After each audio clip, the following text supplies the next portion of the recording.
Dialysis രോഗിയായ തന്റെ പെങ്ങളെ അധിക്ഷേപിച്ചതിനാണ് താൻ ക്ഷോഭിച്ചതെന്ന് മുഹമ്മദ് മുഹ്സിൻ MLA പഞ്ചായത്ത് സെക്രട്ടറിയോട് ക്ഷോഭിച്ചതിൽ നിലപാട് ആവർത്തിച്ച് MLA പൊതുവേദിയിൽ രംഗത്തെത്തി. ഇത്തരത്തിൽ നിരവധി പരാതികൾ ലഭിച്ചതുകൊണ്ടാണ് അദ്ദേഹത്തിനെതിരെ ക്ഷോഭിക്കേണ്ടി വന്നത്. സഹോദരിക്ക് വേണ്ടി ഒരിക്കലും ശുപാർശ പോലും നടത്തിയിട്ടില്ലെന്നും 9 വർഷമായി സംശുദ്ധമായി ജനപ്രതിനിധിയായി പൊതുപ്രവർത്തനം നടത്തുന്നയാളാണ് താനെന്നും MLA വിശദീകരിച്ചു.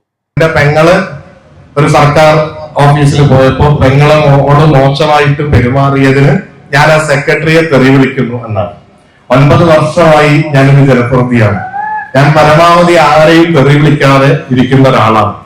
ആവശ്യത്തിന് ഇടപെടുകയും വളരെ മോശമായിട്ടുള്ള ഉദ്യോഗസ്ഥരുടെ പെരുമാറ്റം കണ്ടാൽ വളരെ കർശനമായി അത്തരം കാര്യങ്ങളിൽ ഇടപെടുകയും അല്ലാത്ത സമയത്തൊക്കെ തന്നെ ഏറ്റവും നന്നായി എല്ലാ ഉദ്യോഗസ്ഥരോടും മാന്യമായി സൗഹൃദം പങ്കിടുന്ന ഒരാളാണ്. ആ കുട്ടിയെ ശുശ്രൂഷിച്ച് ഡയാലിസിസ് 1ാമത്തെ വയസ്സ് മുതൽ തുടങ്ങിയതാണ്. ആ ഡയാലിസിസ് വളരെ കൃത്യമായി മുന്നോട്ട് പോയി ആഴ്ചയിൽ 3 ദിവസം. അവളെ സംബന്ധിച്ചിടത്തോളം ഞാൻ കണ്ട ഏറ്റവും വലിയ പോരാളികളിൽ ഒന്നാണ് എന്റെ പെങ്ങള്.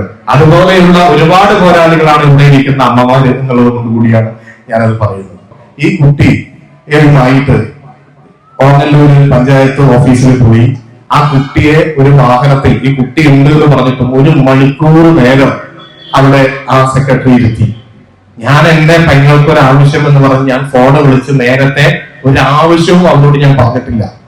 ഞാൻ വിളിച്ചു പറഞ്ഞിട്ടില്ല. അവര് നോർമലായിട്ട് പോയി അപേക്ഷ കൊടുക്കുന്നു.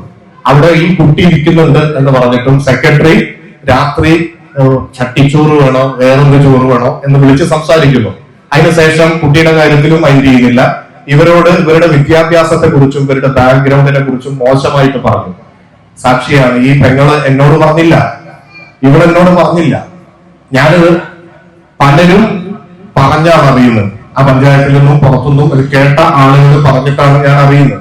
എനിക്ക് സ്വാഭാവികമായിട്ടും ആ കുട്ടിയെ ഇത്രയും സമയം പുറത്തിരുത്തിയിട്ട് കാര്യങ്ങള് പറയുന്നതിന് പകരം വളരെ മോശമായിട്ട് അവരുടെ വിദ്യാഭ്യാസ യോഗ്യതയും അവരുടെ മറ്റു ബാക്ക്ഗ്രൗണ്ടുകളെ കുറിച്ച് മോശമായിട്ട് പറഞ്ഞപ്പോ സ്വാഭാവികമായിട്ടും ഞാൻ എന്റെ മനസ്സിൽ അതുണ്ടായി. ഞാൻ പ്രതികരിക്കാനുള്ള ഒരു കാരണം ഇത് മാത്രമല്ല.